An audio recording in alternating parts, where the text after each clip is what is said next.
If your Steam Deck controls feels all wrong or a game isn't responding properly, chances are it's a controller mapping issue. Luckily, it's super easy to fix. First, launch Steam on your deck and open the game that's giving you trouble. Hit the Steam button, scroll down, and select Controller Settings or Controller Layout. Here, you'll see the current mapping profile.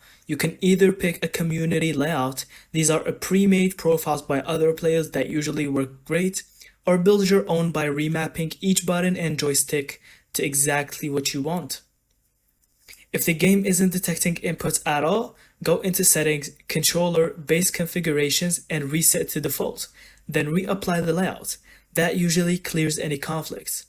And here's a pro tip. For non-Steam games or emulators, make sure you add them to Steam as non-Steam games. Then set the mapping inside Steam itself.